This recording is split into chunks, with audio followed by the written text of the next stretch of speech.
Hello, ladies and gentlemen. My name is Jerry, and this is the research vessel Calypso. I'll briefly talk through startup and running procedures for this boat and to get you out moving. Really quick, one thing I do want to mention before we go ahead, the design strays slightly from what you're used to seeing in other Stormworks ships, primarily in that how I use electricity. In real life, any system or mechanism that did not require electricity, such as hatches, pulleys, doorways, certain winches. Uh, Unfortunately, they do require electricity in the game, but I've gone ahead and isolated that electrical system from you. It will be charged. You don't have to worry about it. So you'll always be able to open doors and use anything that would have required manual input or human power to get working. However, lighting, electronics, pumps, the engines do require electricity, as the real world counterparts do. And there is no way of storing electricity. So if you let one of those systems fail, or they fail on their own, or they run out of fuel, or the ship sinks, they will shut off. You will have a ship-wide blackout. So this is something that you need to manage and keep track of. Electricity is in short supply, and you do need to be aware of what systems you have running and don't need or do need, and by which means you are powering them and how you do that. So with that said, we'll head on down to the engine room and get the ship started. And as we walk down the upper deck here, past the bridge and the radio room, we'll go down the ladder here, past the captain's quarters, the galley, and the mess hall, and we come to the engine room door. We'll open that, and we'll go down. One thing I'd like to mention that I mentioned in the description, this boat is anatomically as close as I can get it to the real thing. Of course, with exceptions to accommodate within the game. So everything is as it is. So if you have a problem or complain about, oh, the doors are like this, or I wish there was more room here, I'm sorry, that's how it was, and I used the blueprints and floor plans and cross sections per the real ship. So anyway, we're down here in the engine room, and we have a couple engines here. We've got our two main engines here, our port and starboard engines. We have our General Motors 6-71 over here, and our General Motors 2-71 over here.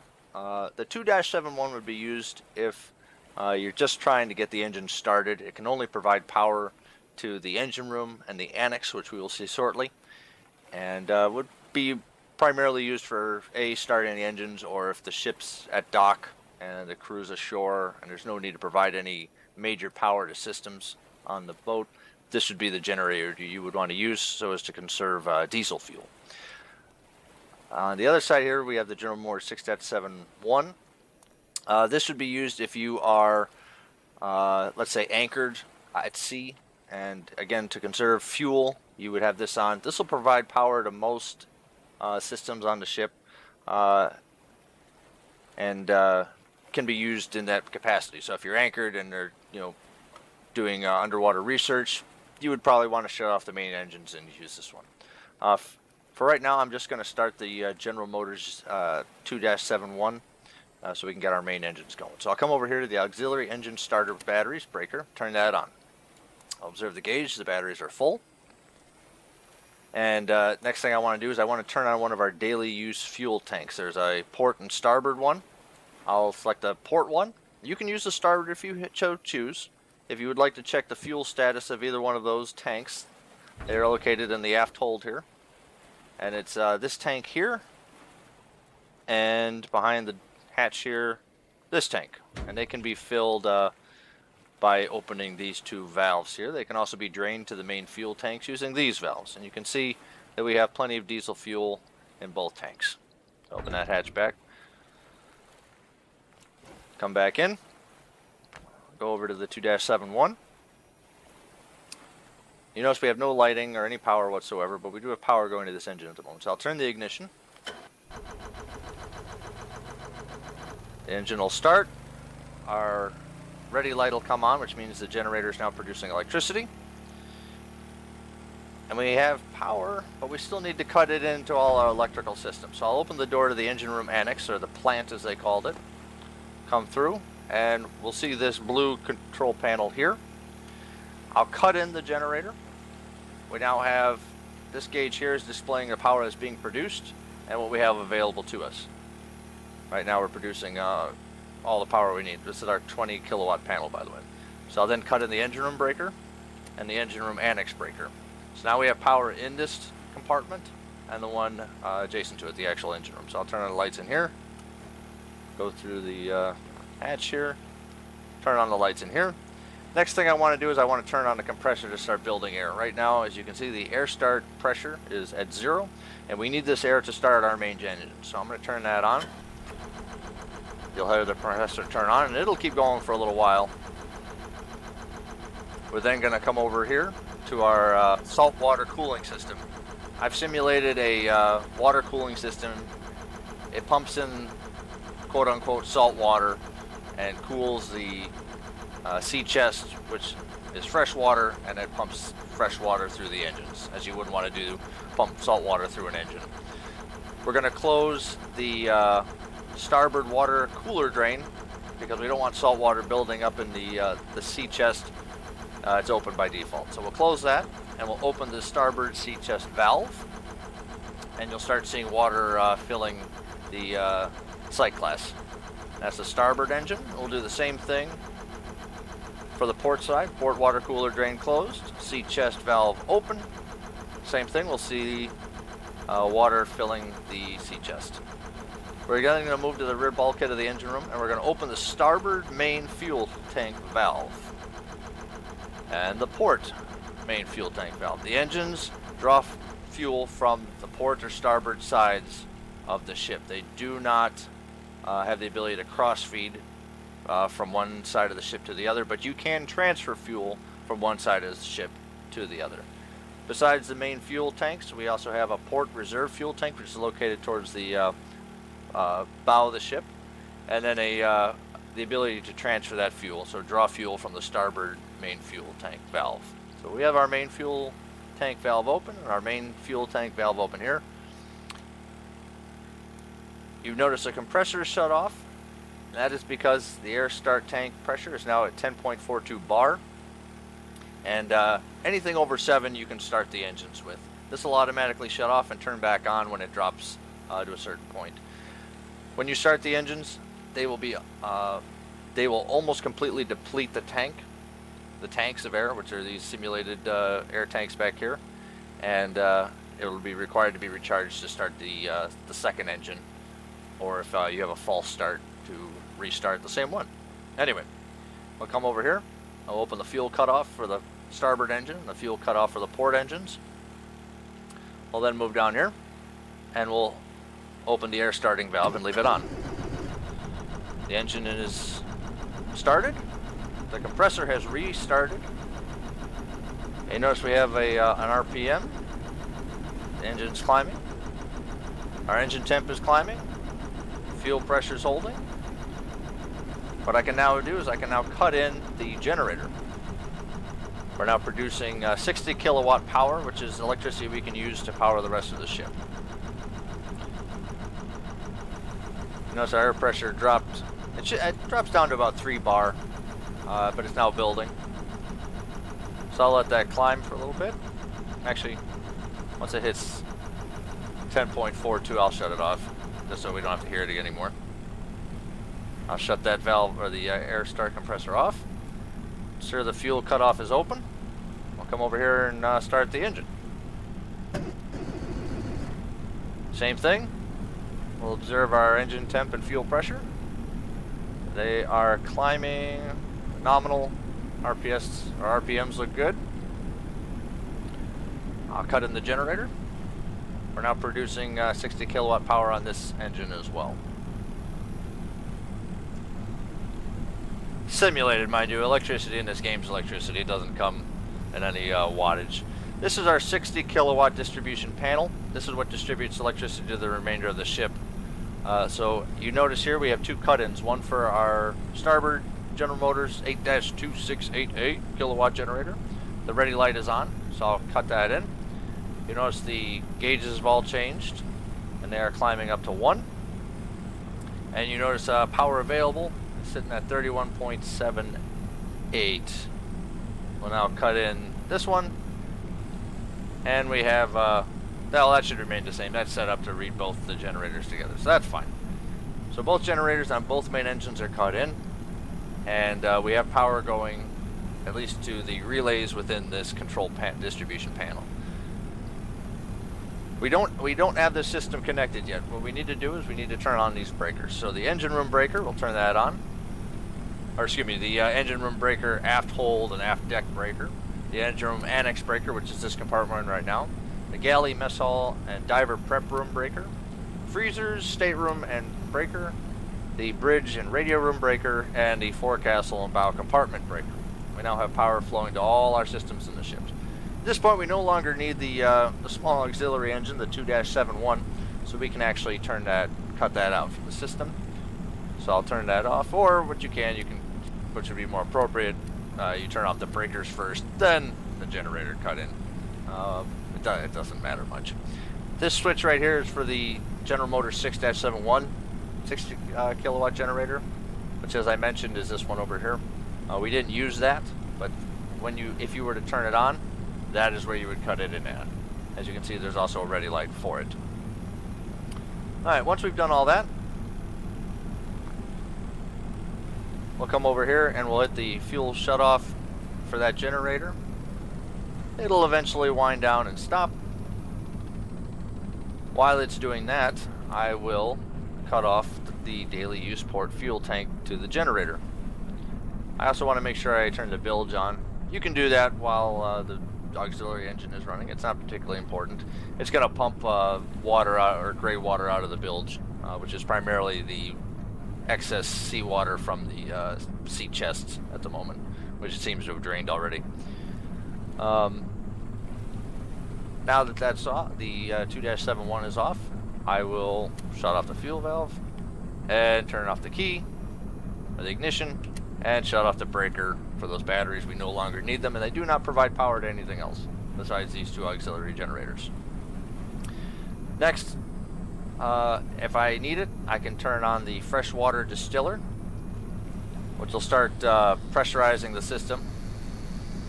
And this system here uses a lot of electricity, and I'll get into this in another video, but you need it to produce water for heating primarily, and if you want to take a pseudo shower within the game.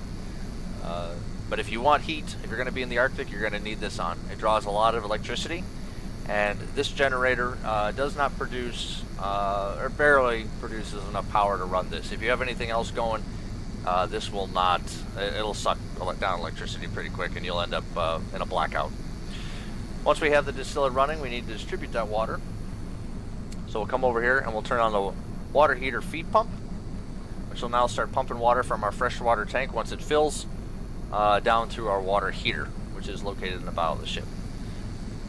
Another thing we need to turn on, we'll come back here into the annex. If you're going to be, you want your meat to stay fresh and your vegetables to stay fresh, you're going to need to turn on the refrigerator and the freezer. So you turn on the refrigerator compressor power breaker. I'll come over here and turn on the compressor for that system. You'll see the compressor on light, and then the high pressure line and the low pressure line for the compressor, and the fan will start turning, and your vegetables and meat will stay cool. Last thing we'll do, I'll talk about how to get the boat moving. If you're going to be powering the ship from the bridge, you're going to want to turn on the port engine clutch and the transfer port engine control to the bridge. This will transfer any control of the clutches and the throttles up to the bridge telegraph. In real life, the engine telegraph and the bridge remote controls were two separate systems. I didn't have the space for that, so they're one combined system. We'll also want to do the same thing for the starboard engine. Turn on the clutch, or engage the clutch as I was, and transfer starboard engine control to the bridge as well. If we were running from the bridge, we're now ready to go. So I'll join you, or I'll move up to the bridge and get back with you momentarily. The engine room is now ready to go.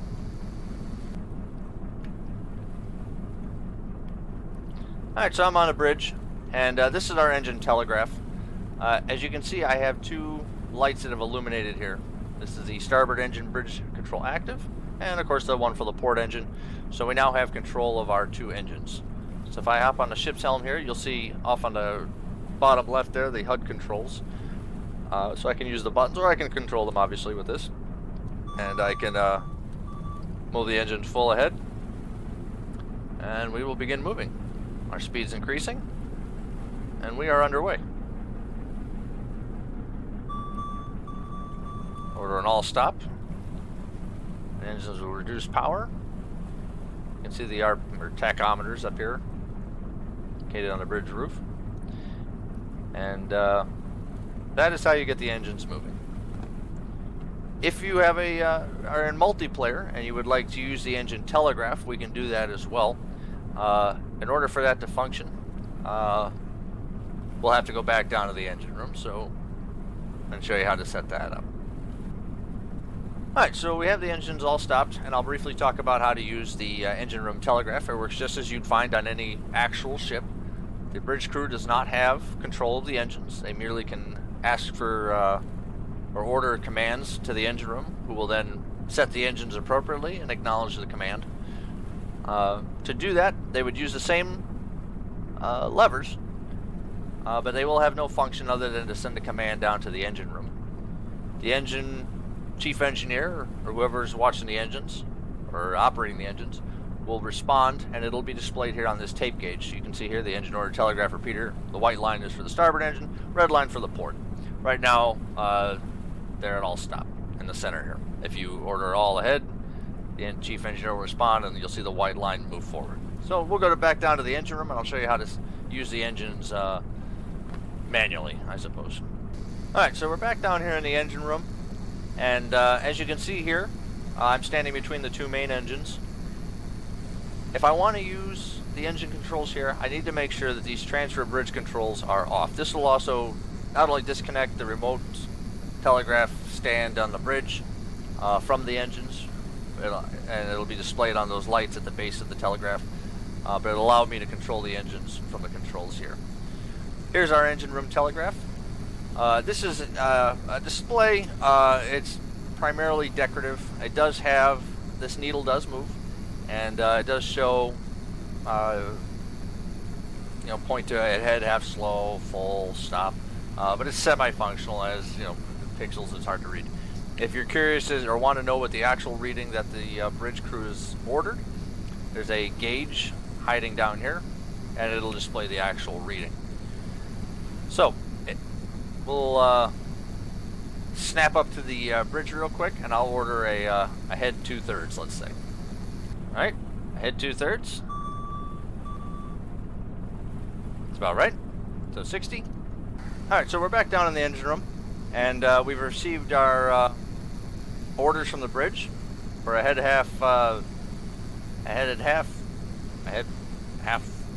slow, whatever, whatever. 0.6. We can see that displayed here. So the bridge is ordered a 0.6 ahead, we'll say. We can respond to that using these levers by moving them up to 6. And now we need to actually set the engines. So on these engines, just like the real-life counterparts, they had a head-astern gear lever, which apparently was very difficult to use. I've seen video of these guys or read stories of sailors during World War II having to put all their body weight and lean on these levers to make sure they stayed engaged with their clutch plates. They're simulated accurately. There's 2 clutches, one for stern, one for a head. Even though you'll never see that, you can be happy knowing that they're there. At any rate, we'll set the levers all ahead. We'll come over here to the governors or throttles. Set them to about 37. I figure that should be good. Come over here. And our speed is climbing. The ship is capable of about 13.8 knots. So, yeah, 0.6, that's about good. We could probably give it a little more throttle. 43. Might be too much. 7.4, 7.5. That's about a half our speed there, so I'm happy with that. And you can dial it in as you so choose. And then just real quick, I'll show you on the bridge that our command, or that we acknowledge the command and what that looks like. So as you can see, 0.6 and we're moving ahead. One last thing I'll mention, this is a, later on the ship was fitted with a bow thruster, just, well, just below the observation port. Because of the way the game handles the hitboxes of those, if you use the observation chamber in the bow of the boat while this is working, it will chop you to ribbons and kill you. So as a safety feature, if the hatch is open on the compartment, the observation hatch is open, this light will come on and disengage the thruster, just so you don't cut anybody else or yourself up. But it is there and it is functional. And that concludes our engine tutorial and how to get yourself moving. Thank you very much.